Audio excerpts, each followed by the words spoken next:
Of all the great new Pixel 10 phones, the Pixel 10 Pro XL is my top pick thanks to its incredible display, longer battery life and increased storage capacity. It has all the amazing features you'll find on the Pixel 10 Pro but with more room to get things done and have fun.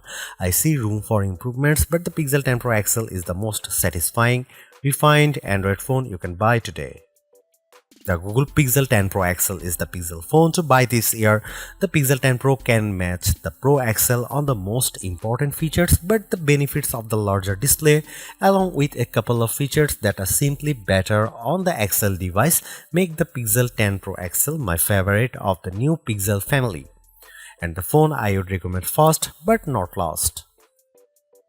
I feel confident recommending the Pixel 10 Pro XL above the rest and above any other Android phone you can buy right now because I spent the last year using the Pixel 9 Pro as my primary work phone.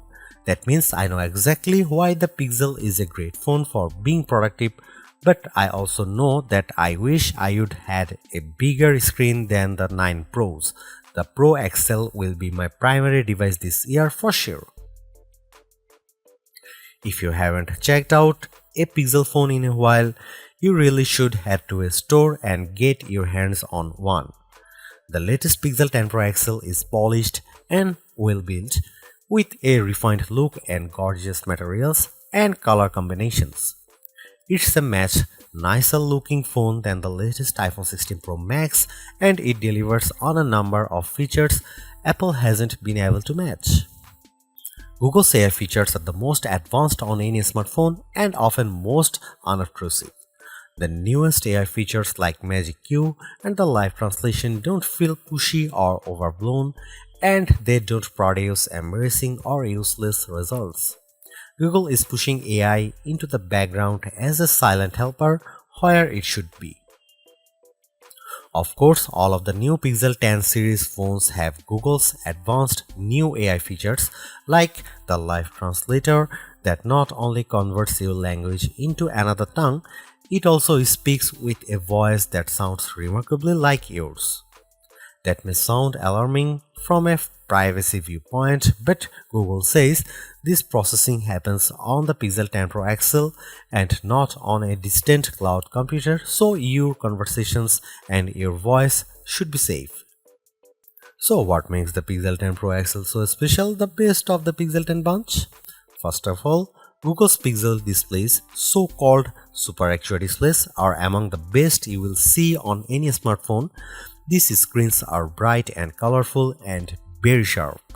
When the screen is this good, I want as much screen as I can get, so I prefer having the larger XL display at 6.8 inches. It's 0.5 inches bigger diagonally than the Pixel 10's display, and that equals 13 square centimeters of extra screen space. The Pixel 10 Pro XL also has the largest battery of all the new Pixel phones, and that equates to the longest battery life, both in my real-world testing and our battery rundown test. It wasn't a massive difference. The Pixel 10 Pro XL only lasted an hour longer than the Pixel 10, still every bit helps. The Pixel 10 Pro XL also charges faster than any other Pixel 10 device, whether you are charging wirelessly or with a USB-C cord. If you have a 45-watt charger, the Pixel 10 Pro XL can charge that fast compared to the 30-watt charging on the other two Pixel 10 phones. The Pixel 10 Pro XL can also use faster wireless charging. Again, it's not a huge difference, but every detail matters. The biggest benefit for me is the combination of Google's winning Super Actua display with the Pixel 10 Pro XL cameras. If I am taking serious photos, I want the biggest viewfinder possible to get the right shot. The extra screen space on the Pro XL phones felt like a big advantage, and if photography is important to you, I'd recommend the Pro XL phone first. The Pixel 10 Pro has the exact same camera specs, but having the bigger Pro XL display helped me to take better shots. Are there other benefits to the Pro XL? Well, not really. It isn't any faster than the Pixel 10 Pro or even than the Pixel 10. In our benchmark tests, the extra RAM in the Pro models didn't seem to make much difference. Pixel phones still disappoint if you only care about the numbers. I don't rely on benchmarks, though the Pixel 10 Pro XL was satisfying and quick in almost every task. There was some lag on the camera, but most of other features, including the latest AI helpers, ran smoothly with no delays. Google has another winner with the Pixel 10 Pro XL and the whole Pixel 10 family. Between the premium design, the excellent software, and the advanced AI features, this is a phone that iPhone fans should seriously consider, and Galaxy owners should envy. I'll be keeping this phone close by, snapped to my MagSafe charging stand until an even better Pixel comes along. I remember the days when a new phone would cost the same but come with more storage and RAM than last year's model because component costs had decreased. This year's Pixel 10 Pro XL is more expensive than before and it comes with 256 GB of storage, but I'm not awarding Google any medals for giving the phone enough space. This phone should be cheaper. To be fair, 256 GB of storage is the right amount unless you play a ton of games or you shoot video with your phone at high resolution. There's a 1TB model available, but only serious enthusiasts need apply, and you know who you are. The color options this year are a bit drab. I like the moonstone color and the jade, but they aren't very exciting. My review unit is the porcelain white, which looks classy but a bit bland. Google also sent along a silicone case with magnets built in that matches the phone perfectly. If you want the 1TB storage option, it's only available in the black obsidian. The Google Pixel 10 Pro XL is the Pixel 10 Pro all blown up. It doesn't add any extra buttons or physical details. The two phones look identical, just at a different scale. That's a good thing because the Pixel 10 Pro is a great looking phone and it keeps the same exact design as the Pixel 9 Pro. That was my favorite phone of last year. If it ain't broke, don't fix it. I like the Pixel 10 Pro XL design even more than the latest iPhone 16 Pro Max. It feels just as refined as Apple's phone with fewer unnecessary buttons to get in the way.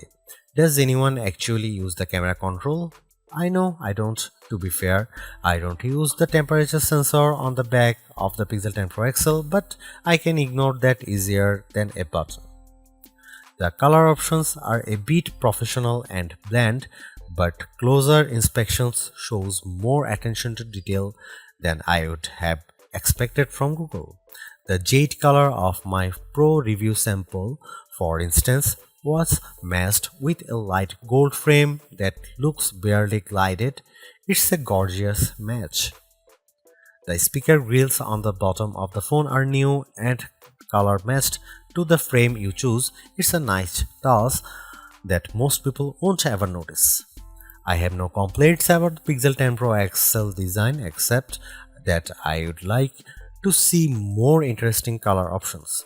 Google at least matches its phones perfectly with its silicone case colors, and like the Pixel 10 phones, the latest cases have magnets inside that secure a very strong connection to any Pixel Snap or MagSafe accessories you might buy. Wow, I was expecting to be pleased with the Pixel 10 Pro XL's display, but this phone somehow looks even better than I anticipated. Google's Super Actua displays are among the best you will find on any smartphone. For the past few years, Google's new Pixel displays have been dominant, topped only by Samsung's best Ultra screen, and this year hasn't been disappointing at all. The Pixel 10 Pro XL is a joy to use in any situation. It's great in outdoor light, even for shooting photos or reading my social feeds. It's perfect for navigating in the car or on the street. It's a great phone for reading in the dark late at night or as a bedside lamp with the Pixel Snap screensavers. In fact, I like this display so much that I think it justifies paying more to have more of it. The Pro XL is the Pixel to buy not just because it has a bigger screen, but because the screen is so enjoyable that I want to have as much of it as possible. Whether I'm watching videos, taking photos, or playing games, the Pixel 10 Pro XL display is my favorite on any smartphone I own. The Google Pixel 10 Pro XL highlights Google's clean and well-designed interface. I love the Material 3 expressive interface design, as Google calls it Pixel version of Android. It's friendly without feeling cartoonish, and it packs plenty of useful widgets and tools that are easy to manage and don't hog my attention. With so much screen space, it was a joy to create AI wallpapers and populate my home screen with Google's sleek widgets. I let the phone set all of my icon and widgets colors to match my wallpaper, creating a unified theme, and the phone darkened the colors as the day went on, finally flipping to dark mode after sunset. That's the best of Pixel, a well-designed interface filled with just enough useful features to make the phone a tool you always want in your pocket. The Pixel 10 Pro XL will definitely remain my primary work phone after this review is published. It gives me simple customization and shortcuts that removes the clutter of apps from my home screen and surface just the information I need. I wish iOS was better at this. The Pixel 10 Pro XL also has some of the most useful AI features you'll find on a phone, and I am a big fan of Google's call screening tools. I can let Google AI answer when an unknown number calls, and it will give me a text transcript of whether my caller says, then I can decide whether to answer the call or not. This feature is only available on Pro Pixel models, and it's worth the upgrade if you take a lot of calls. Apple lets you make a contact card for yourself that will accompany your phone number when you share your details. Google lets you make the contact card for your contacts instead of having them do the work. That seems like a better solution since not everybody owns an iPhone and Apple's contact card don't work across platforms. Even Google's Daily Hub is more useful than other attempts I have seen. Samsung, Motorola, and now Google all offer a homepage for your personal information gathered and summarized by AI. On my Galaxy S25 Ultra, the now brief page has been useless at best and oddly flippant at worst. On the Pixel 10 Pro XL, the Daily Hub offers more useful information, links I actually enjoy, and easy access to more information. There are still some odd and off-putting AI features, usually generative AI tools. The Recorder app, for some odd reason, offers a generate a musical background for your recordings. I don't really need a pop metal soundtrack for my business interviews. Thanks. Still, it's easy to ignore these oddities, and Google mostly doesn't shove its AI in your face. The Pixel 10 Pro XL and the Pixel 10 Pro have identical camera lenses and sensors, but I am calling the Pro XL the better camera phone because of the larger display and longer battery life. Both of those attributes are features that camera buyers look for, and they make a difference when shooting the pixels. The photos I got from the Pixel 10 Pro XL were fantastic, perhaps the best I have seen on any camera phone. The Pixel 10 Pro XL took photos with very accurate colors and plenty of details at every focal range. For night photography, it was no contest. The Pro XL took pics that looked like I had a professional flash gun attached, while the iPhone shots looked much darker and lacked focus.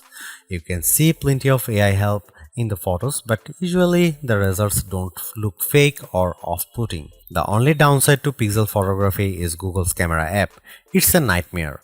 It's hard to use with settings that seem to conflict with each other. Adjust one setting like changing from 12 megapixel to 50 megapixel resolution, and a handful of other settings suddenly go dark without warning. Here you can see some camera samples of the new Google Pixel 10 Pro XL.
Google's made a few but effective upgrades to the Pixel 10 Pro XL. It's a masterclass in efficiency, changing and improving just enough to stay almost the top of the pack in the most areas. The display's brightness is unmatched, and the camera's ultra-wide perhaps aside offer a balanced natural look that I can see a lot of people liking. It's unfortunate the Pixel 10 series is still the lowest powered of the flagship phones on sale today and lags behind its main rivals on battery efficiency. Hopefully, access to Google's latest AI tools makes up for that for anyone who decides to take the plunge, although perhaps give it a couple of months if this is your primary reason. Hopefully by then the seemingly incomplete Magic Q and the preview version of the camera coach will have been made whole. The Galaxy S25 Ultra may still be a better pick for you if you want more power and power efficiency from your phone. The Pixel 10 Pro may also be a better fit than the XL considering you only sacrifice display size and battery life for a cheaper phone that's otherwise just as capable as its large sibling. But the Pixel 10 Pro XL is the most capable of competitive of Google's latest batch of phones. If you are buying a phone right now and want best-in-class software combined with top-tier hardware, this Pixel is probably the one to pick.